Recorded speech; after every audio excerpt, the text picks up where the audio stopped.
was going on with my Facebook. So anyway, that's okay. I can save this and edit it. Anything that we get off track with.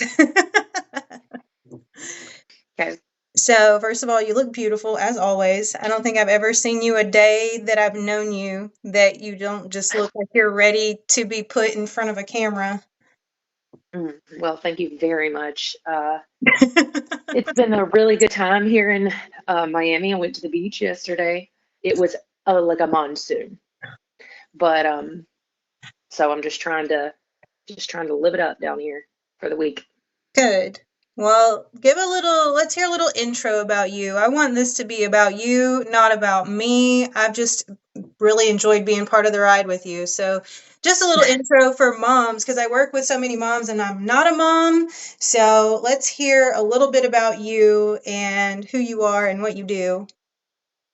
Okay. Well, I am Whitney Gray Swartz. You met me as Whitney Gray, and now I'm Whitney Swartz. I am, like you say, like a mom of two. I'm in my later 30s. I'm pretty sure the math checks out to be 37. Um, and chasing them around is like my only hobby. Chasing them around and hiding vegetables in their food is my only hobby. Um, Outside of working out. I mean, that's what I do every day. That's what I do every day. You're a professional vegetable hider and oh, I aspire to be Definitely, that one day. yeah. But I you mean, work. it's a job getting But those vegetables in there. But you work a full-time load, and it's so often that moms are like, "Oh, but I have kids and I have a husband and I work full-time," and somehow like you make it all work. You just like Yeah, it's going to work for me. So what I got you do to the have a full-time job. I do have a full-time job. I am fortunate to be able to work from home. But an office is an office, right? and a job is a job, and you got to show up. So, Well, and even you working from home, you still have dedicated time to everything. I mean, I've chatted to you sometimes during the week and you're like, "No, I'm only available at this time." Like you really have to dictate your time. One for mhm. your family, two for your work and for your you time. And you are in a space where your company recognizes that health and personal care is super important and that's awesome. But like what got you to the point that you were like, all right, I need to really pay attention to what's going on with my body and I really want to dive into making myself feel better. What was the basis that got you into exercise and into paying attention to your nutrition to begin with? Well, I've always been active. You knew me in college to know that I danced in college and I was an athlete, that kind of thing. So I've always been active. And despite that, despite being active and I was currently working out and doing CrossFit and stuff like that, like despite that, I was not losing weight. I was not getting the results that I wanted. Furthermore, um, in I think January or February a couple years ago, my toes started burning. I And it was remember just that. the weirdest thing. It was my fourth toes on both of my feet just started kind of like tingling, burning one day. And I was like, did I wear some sandals? Did I get a blister? Like, what is happening? And it went on for days and days and days. And I was like, okay, I've had enough. I'm going to go get this checked out. I'm going to figure out what this is. So I go to the doctor and ask about it. And at the same time, I'm asking, why am I not losing weight? What am I not doing right? You know, I work out every day. I eat what I thought was decent. I didn't eat too much, that kind of thing. So I went to the doctor and they told me that my blood sugar was in the pre-diabetic range. And they said, we're going to give you medication and you need a nutritionist. Go. And I was like, how long do I have to take the medication? And they said, until you get your levels in check and then we'll reconvene. So it was really that. And I'm talking, I got that call from the nurse and they told me what my path was. And my very next conversation was with you. And so I am not a nutritionist. I always I Right. let people know that it's just it is something I had to study in my undergrad, but which is all I have is my bachelor's. It was part of the program, but it's something that I do research in and I work in and I love working in. So, yeah, and knowing college Chelsea and knowing you could depend on college Chelsea is that's a big leap of faith. No, I'm kidding, but I'm not. Um, so yeah, when you came to me and you were like, "So, by the way, I'm pre-diabetic," I was like, "Yeah, by the way, that's a little secret. I didn't let anyone know about me. Like in my early 20s, I was pre-diabetic." And I think that's what really spurred my interest and my love and my passion into knowing how to work with women and men alike that are told all of a sudden you've got to fix this and you have time to fix it, because so many people believe that once they get put on diabetic medication that they're just going to be on it for life, and it's not the case for people when you catch it early enough and when you actually put in the work to make it happen. And, putting in the work to make it happen seemed to come pretty easy for you as your, like, outside of friend, as your coach in this space. You just kind of run with it. You just trusted it. You were like, all right, I'm going to give it a shot. And once we started making changes, I would say you went through the normal couple of weeks of getting through, I like this, I don't like that. And you kind of like went right into it really smoothly. But what were some of the struggles for you making those initial changes, having a little one? Your youngest was a baby at that point in time, and then you had a toddler. And,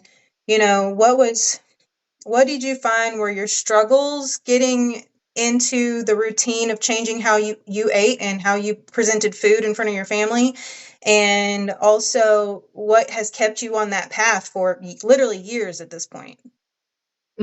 No, I think the biggest change was, and you're right, I was on board. Like, I had made that decision that clearly what I'm doing is not working. So I really put all of my faith in saying, like, I've followed Chelsea. I mean, we've been friends for so long, and I've followed her through her fitness journey. I know she knows what she's talking about. And, I see the changes in her, and, so it's like I've seen the proof in her and I'm going for it, so I was all in. So you told me exactly what I needed to do. And what I realized was I wasn't eating enough. And what I was eating was not the quality that I thought. I thought it was decent, but like everything was so out of balance. So that was probably like one of the biggest changes is learning to eat more often, eat better. But what really helped me, especially with the kids, is that my husband is not picky and he eats anything that I eat. So I'm able to meal prep, and like you tell me what I'm eating, I prep it, we eat it all week. And that just really worked out for me. Now my kids don't always eat it, but sometimes they do. And I'm trying to incorporate that into them too, because you're right, being on medication and being pre-diabetic is fixable, if the right steps are taken. It's treatable, and you can reverse that. And that was the goal. And so I was all in. And when it came to the fitness part, like I've always known you to be a busy person. Like, I mean, your work, like right now you're in Miami, you're not even at home in Birmingham. Like, you're always on the go. You've always been that way. You've never been one to sit still or stay put. And when you get into something, you give it your all. And I know in the beginning you struggled because you had been in CrossFit for a while. You have family that owns a gym, and you were used to training a certain way. And in the beginning, like shifting into training a little bit differently. Even we started at home. You were home training from home, trying to just get it in when you could because you still had, I think your little wild man was still on the bottle at the time, maybe even. When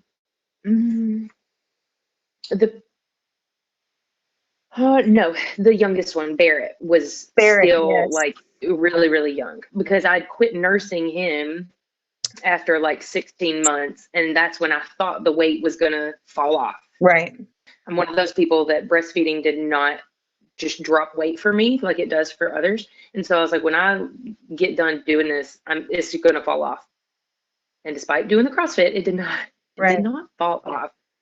Yeah. So, But so that was different. That was very different because I was used to those very intense workouts, and the programming that you structured for me was very different. And at first, like I had to become more patient with it, I think. And at first I was just like, how is this gonna, I'm used to doing so much. Like I didn't feel like I was doing as much, but I would message you and be like, how am I so sore? How am I, not like wrecked, but like I felt like it was effortless. Like the things that you were telling me to do, I was like, oh, this is easy. And next thing I know, I'm sore and I'm seeing the changes that I've been wanting the whole time. And this started at home with like simple tools that you had at home. And then we moved it into the gym. And that's when I Mhm. started getting the beautiful texts the next morning from you. When we finally got back into the gym and I started getting you in equipment. Part of that thing when we get caught up, and this is no hit to CrossFit or to community style group training, but a lot of times when there's a lot of people in a class, even if someone's coaching you through stuff, if they're in charge of a lot of people, oftentimes we don't get told enough to get the full lengthening and shortening of a muscle. So we do things quickly, our joints end up hurting, there's a lot of jumping and moving around, but no full concentric or eccentric movement of those muscle fibers. And a lot of times tendons, ligaments, joints end up aching more than the actual muscle does when you're bouncing around and doing as much as you can in an allotted period of time. And unless you're just strategically coached to do it correctly, a lot of people end up in that space where they're like, my body's not changing, but boy, it knocks the, breath out of me. How can going from 30 minutes of just up and down and balls to the walls and ass to the grass, and then all of a sudden taking it to an hour of pacing myself, how is that going to really get in there and make it hard to sit on the toilet the next day? And like you said, it does take patience. It's no different than in bodybuilding when I have to go from a growth phase where I'm slow and lower rep, heavier weight, and then I have to ramp it up into a cutting phase where it's high rep, high paced, lower weight. It's just back and forth, but the body responds differently to the different stimulus, the different timing, the different resistance. And when we started doing this, I mean, in the beginning, through what you were doing with your doctor, through your diet, through how we changed how you were training, you started to your body started changing rather quickly, and then we got you down. You got skinny, and I was like, okay, Yeah. now we got to rebuild some parts. Now that we've gotten this body fat down, we need to literally the recomposition of muscle to fat ratio has to change now. And then we started working on this building phase and working on. I mean, the taper of your shoulders to your waist to your glutes at this point in time are just, if you look back through the photos in the app over the past year, it's just like, if you do it like a flip book, you can literally just see it go from boo boo boo boo boo boo boo boo boo boo boo boo boo boo, and the growth is Mhm. just like so cool to watch and to be a part of. um how what you lost weight, you got skinny, and most women stop there, but you didn't. You're like, all right, next, what's next? Then we grew a little bit, and we realized we should probably not eat so much cottage cheese. Um, and then we dropped it back down. Like, what has kept you in this cycle of growing and then tapering and growing and tapering for someone that's as busy as you are? And it's not that you're not satisfied. What is it that just keeps you going through this, keeps you wanting more, and keeps you devoted to that time to yourself? Well, I mean, you talk about the pictures of watching everything, and it's like from the time I started and it was a shrinking, and then there was like a thigh gap, just a little bit, not like a full on thigh gap. Okay. Still thick. But like I was just like, is that you, playa? A little thigh gap. But then I started building more into like I take those pictures and I used to dread them and but now it's so fun to like swipe through them and just see like the difference and the comparison and to like see that definition. And I'm like, ooh, I think it's exciting to see all the fruits of the labors. Right. And, like, I mean, it's there to see. Um, and I think honestly, like, you're very motivational, but also like I have that accountability in you. Like, you're a friend of mine, but you're also my coach. And I feel that, I don't want to say obligation, that's not the right word, but like there's that sense of dedication, because it's like you're working hard to make these changes in me, and I want to make your time worth it. You know what I mean? I feel like I feel like it'd be doing you a disservice if you're spending your time trying to, help me hit these goals. Well, And it's if I don't do synergy. it, It's if a I'm circuit. slacking off, then I like that.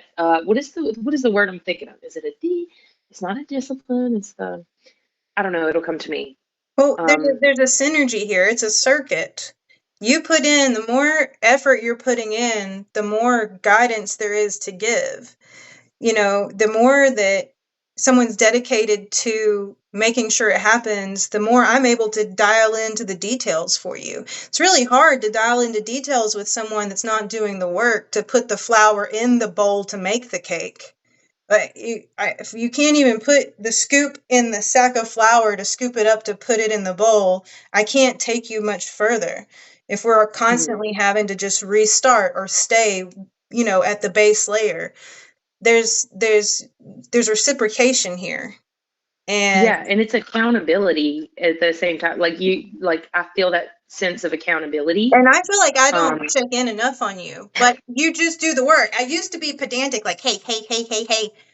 yeah, But I know you'll hit me up, or we'll talk, or you're like, girl, I'm good. And I can see that you're doing good, but like, I am always there. And we always have, like, whenever we do talk, not about things outside of health and fitness, it's when we're talking about business, what this relationship that we share is.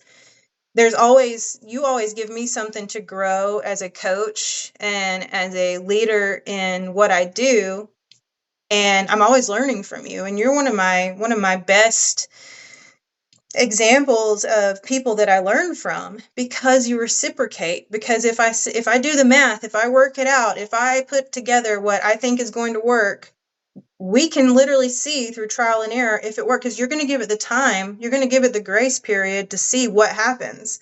And I'll be straightforward with you and be like, we need to shuffle the cards here. We're going to continue to do this for another 4 weeks, but we got to chop this up and completely change the way we're doing this. And you're like, all right. And then boom, it happens. But, and it's hard to just give the reins to someone. I was talking to Brad about this yesterday. It's hard to just follow someone's instruction for your body. That can be difficult. You have a lot of stuff you're having to do anyway. So to walk into a gym and just be like, okay, I'm doing that, that's one less thing you actually have to think about. exactly. When you tell me what I'm supposed to eat and you tell me how I'm supposed to work it, like it's, I don't want to say mindless, but like it's already been done. Like the plan is there. I've just got to follow it. I don't even have to think. I just have to move. I just I don't have to think. I just have to move. And so I just get in there and I do it. Sometimes there could be a more than nothing bit of approach, but I'm going to continue to move my body. Sometimes we feel better in our skin than other days, or the time, or the like just things come up. And so maybe it's, or you feel it in your body that like, I want to move, but I also need to rest. So I'm going to move just a little bit, I'm going to scale this back a little bit, but Right. I want to put forth some sort of effort, because like I hate missing a day. And being down here, it's, I have to do things a little bit different. Because I flew, so I didn't get to like meal prep or do anything like that as if I were driving. But I'm trying to make better choices. But and it's something that sticks with me that you say a lot. Like, what do you do if you kind of get off track? Or what if you have, a weekend of gatherings and parties, like we have like Thanksgiving coming up and stuff like that. And it's like, what do you do if you have some less than ideal days, and you're like, just go back to the plan. Don't starve yourself. Don't try to like even those scales. Like hearing that is something I'd never thought about before. But it's like on days like when I'm down here, they're catering most of our food in. And so it's like I'm doing the best that I can. But it's just like I know when I get back, I'm just going to go back to the plan. I'm going to go back to normal, and everything's just going to keep going. Right. And And not speaking of worrying about that. being on the go and things not always going as planned, you like you will message me running up and down the fire escape on the stairs if there's nowhere to do cardio, or Right. you'll just bust a move in the little living room area, or like at a lake house, or you've gone to like girlfriends gatherings and stuff, and like sometimes you take your own food, sometimes you just eat whatever protein and vegetables and Oh yeah. fruits are there.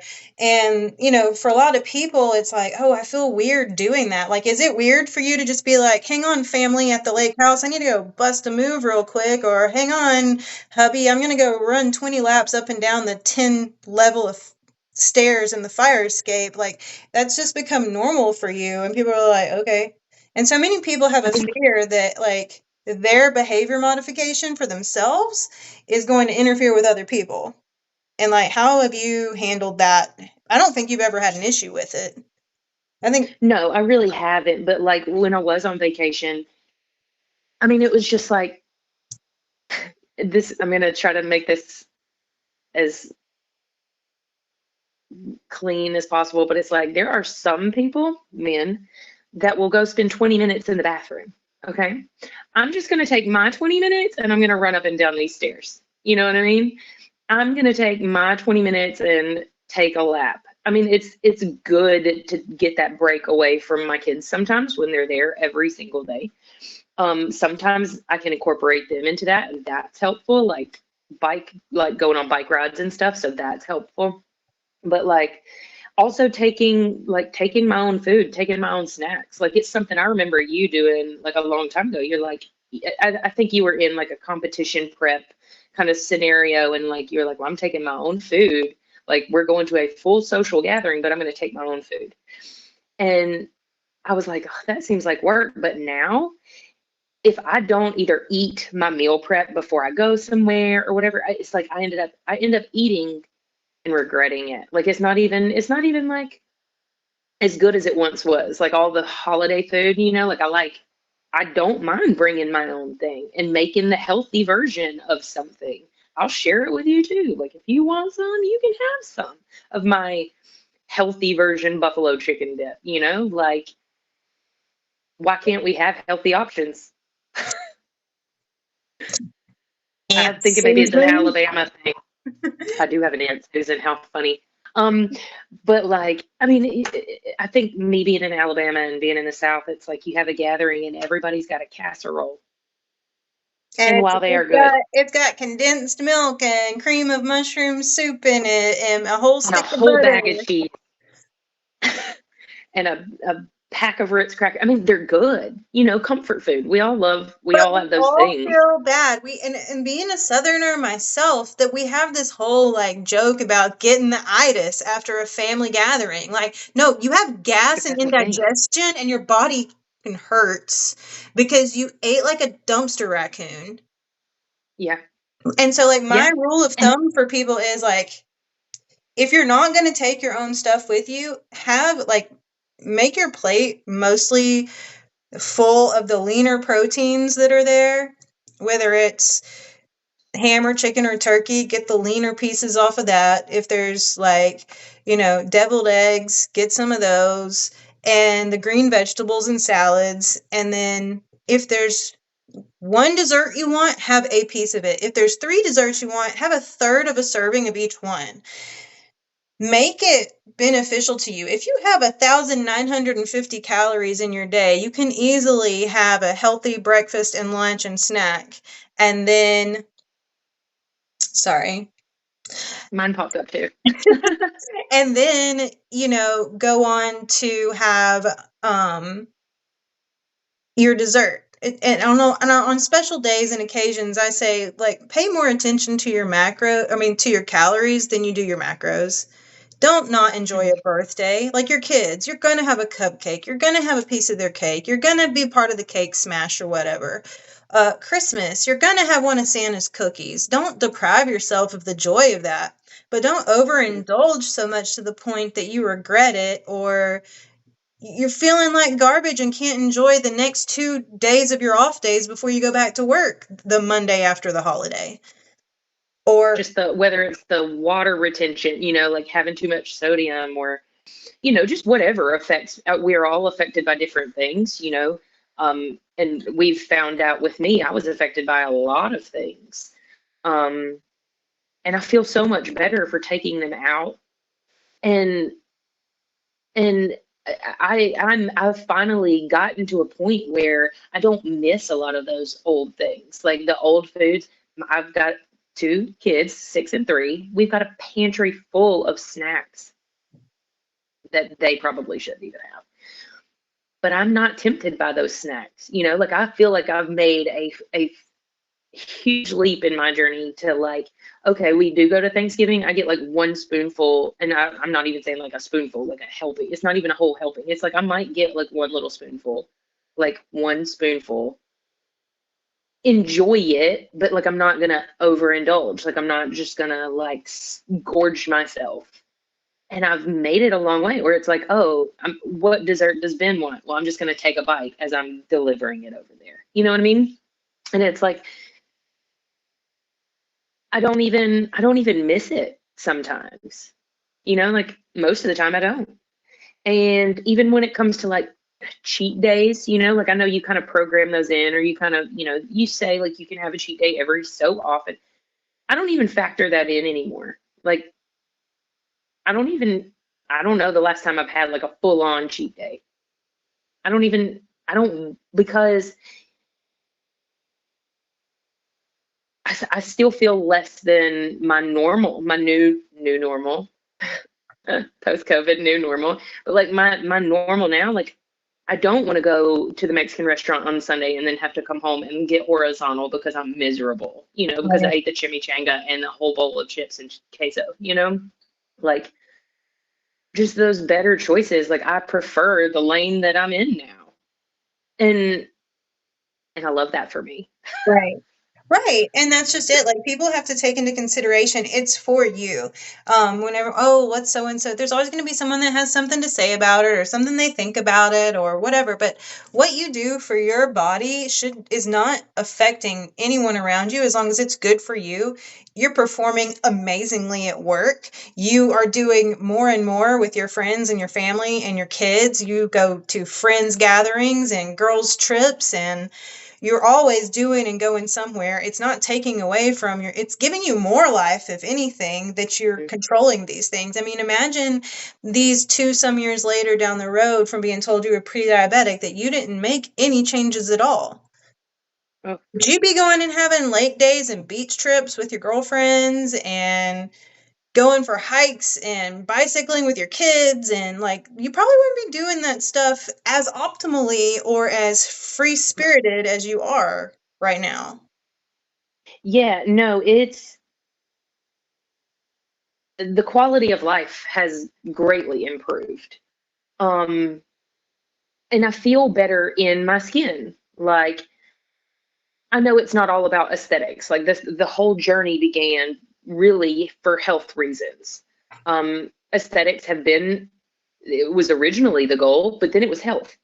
Um, but like so many things have improved. Like my my hair has always been big hair. We've known that. I've always had a lot of hair, but like it doesn't fall out like it used to in the larger clumps. Like my skin looks good. Like I've been taking the vitamins, and my women's health has improved. Like there's so many benefits, not just the aesthetics that I've seen in the last 2 years almost now. Yeah. So I mean, it's I feel better in my own skin. I I'm a happier person because of the changes that I've made. Like the things that I've cut out and the routines that I've implemented. Right. Well, And I think overall it's like a quality of life improvement.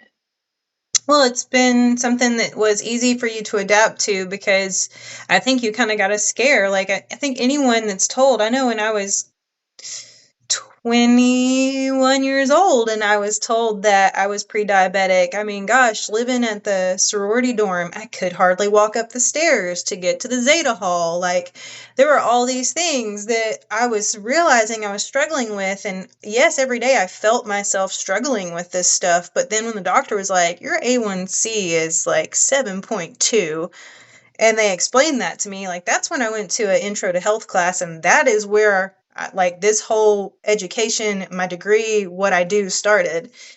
And it's a difference in night and day. Just, and it's a long process, and every year you make different changes. You discover new things about you. I think that's another thing also, is there's so much self-discovery in taking care of yourself and prioritizing your health that we either tune out of or don't realize exists when we're just on autopilot and not putting our health first. It's like you get to fall in love with yourself in a way that you didn't know was possible when you start nurturing yourself from a different perspective with what you're eating and how you're moving. Um, it's no different than how you're nurturing your kids. You encourage them to move and play every day. You feed them well every day.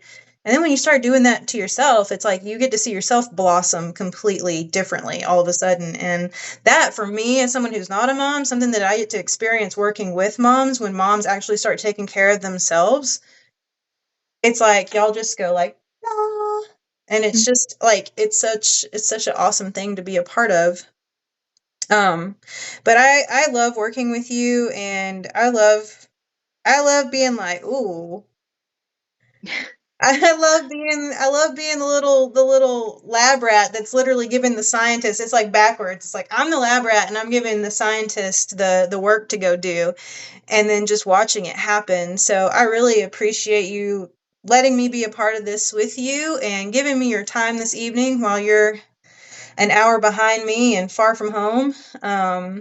And I, Oh yeah, because you're in Central Time. We switched time zones because you were Eastern and I was Central, and now we've flopped back to this week only. this week only. But at a later stage, I'd really love to dig into your experience with some of the processes you went through with your doctors.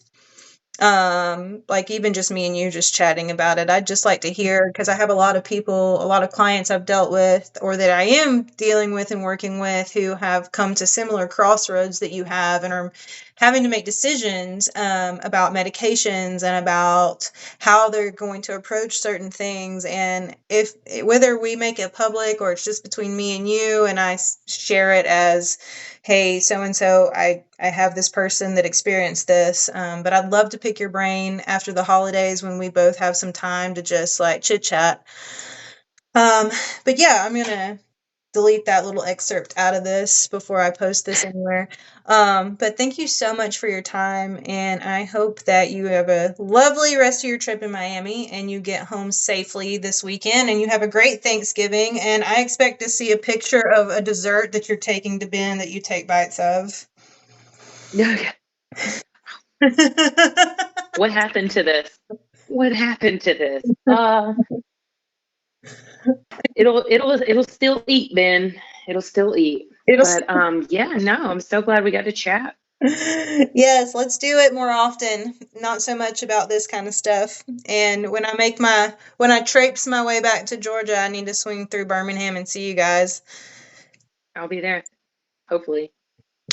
All right, lady, have a good night, and I will talk to you later. All right, By the girl. way, quick note, next week, your new plan starts. Okay. You want to run this one through Thanksgiving and then start over the first week of December? Sure. Yeah. I'll have my kids all next week too, so that will be fun trying to figure out, because they'll be out for Thanksgiving all next week. So I will be probably doing as much of this at home as I can, or maybe, trading off with Ben. So I'll finish in what I'm doing currently, and then we'll start new in December. Okay, perfect. All right, safe travels. I'll talk to you later. Okay, bye, girl. Bye.